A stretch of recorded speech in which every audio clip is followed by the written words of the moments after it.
মৰাণত নিৰ্মাণ হৈ থকা ইমাৰ্জেঞ্চি লেণ্ডিং ফেচিলিটি অৰ্থাৎ জৰুৰীকালীন অৱস্থাত যি বিমান অৱতৰণ কৰিবৰ বাবে যি হাইৱে নিৰ্মাণ হৈছে প্ৰায় 3.5 কিলোমিটাৰ এই পথৰ কাম ইতিমধ্যে সম্পূৰ্ণ হৈছে। প্ৰায় 90% কাম সম্পূৰ্ণ হৈছে আৰু আজি মুখ্যমন্ত্ৰী নিজেই আহি এই যি হাইৱে তদাৰক কৰিব, কি কাম বাকী আছে তাৰ বাবে পৰ্যালোচনা কৰিব। ইয়াৰ মন্ত্ৰী বিধায়কৰ সৈতে চৰকাৰী বিষয়াৰ সৈতে আৰু যি নিৰ্মাণকাৰী প্ৰতিষ্ঠান আছে তাৰ লগত এই প্ৰতিষ্ঠানৰ লগত তেখেতলোক মুখ্যমন্ত্ৰীয়ে বাৰ্তালাপ কৰিব। মই এতিয়া উপস্থিত আছোঁ মৰাণৰ জটিয়নিত নিৰ্মাণ হৈ থকা ইমাৰ্জেঞ্চি লেণ্ডিং ফেচিলিটিত। মোৰ সৈতে কেমেৰা পাৰ্চন সঞ্জনা আছে আৰু আমি দেখুৱাইছোঁ পোনপটীয়া সম্প্ৰচাৰত এই যি ইমাৰ্জেঞ্চি লেণ্ডিং ফেচিলিটি সমগ্ৰ ভাৰতবৰ্ষতেই এক উল্লেখযোগ্য যি পদক্ষেপ গ্ৰহণ কৰিছে চৰকাৰখনে।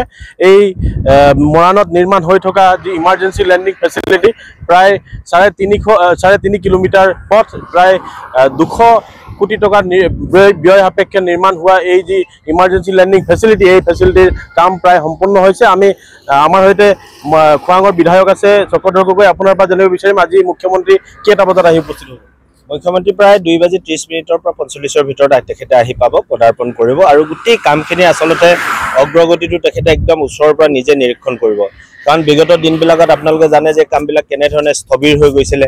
স্থবিৰ হৈ যোৱাৰ কাৰণে এতিয়া এইখিনিক আৰু সুস্থিৰ কৰি যেনেকৈ আগুৱাই লৈ যাবৰ কাৰণে খৰখেদাকৈ যাতে নিৰ্মাণ হৈ উঠে তাৰ কাৰণে মুখ্যমন্ত্ৰী ডাঙৰীয়াই নিজেই তদাৰক কৰিছে আৰু বিগত দিনবিলাকত তেখেতৰ এই উদ্যোগৰ বাবেই আজি এই ৰাস্তাটো 1 বছৰৰ ভিতৰত এটা নতুন ৰূপত অগ্ৰসৰ হৈছে।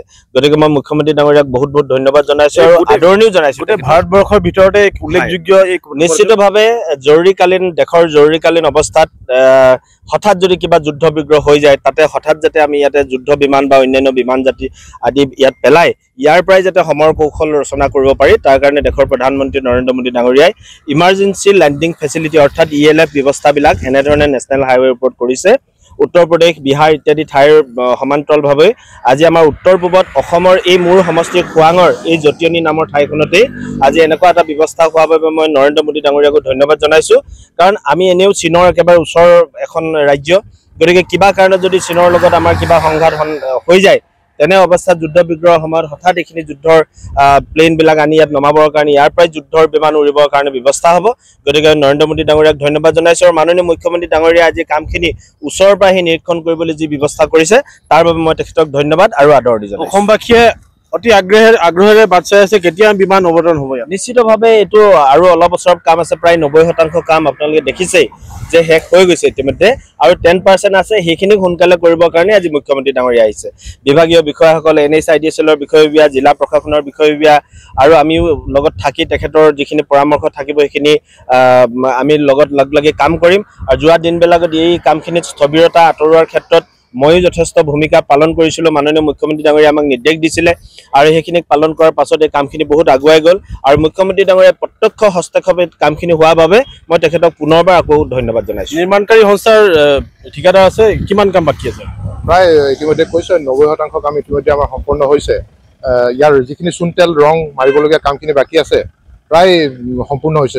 উন্মোচন কৰিব পৰা অৱস্থাত আছে। উন্মোচন কৰিবলৈ যিখিনি যোৱাকালি আমাৰ চাবুৱাৰ পৰা দিনজানস্থিত যি বায়ুসেনাৰ কৰ্মকৰ্তা আহিছিলে, বিষয়ববীয়া আহিছিলে, তেওঁলোকে চাই সন্তোষ প্ৰকাশ কৰিছে আৰু অতি সোনকালে এইটো ৰানৱেটো তেওঁলোকে পৰীক্ষা কৰিবলৈ কাৰণে হেৰি কৰিব বুলি কৈছে। হয়, আজি মুখ্যমন্ত্ৰী আহিব। মুখ্যমন্ত্ৰীৰ শিৱসাগৰ ভ্ৰমণ আৰু শিৱসাগৰলৈ গৈ থকা অৱস্থাত ইয়াতে এই মৰাণৰ এই জটিয়নিত যি ইমাৰ্জেঞ্চি লেণ্ডিং ফেচিলিটি তাতে মুখ্যমন্ত্ৰী প্ৰায় 15 মিনিটৰ কাৰণে ৰ'ব আৰু এই গোটেই বিষয়খিনি আলোচনা কৰিব আৰু কেতিয়া উন্মোচন কৰিব পাৰি তাৰ বাবেও তেখেতে পৰিকল্পনা ৰচনা কৰিব।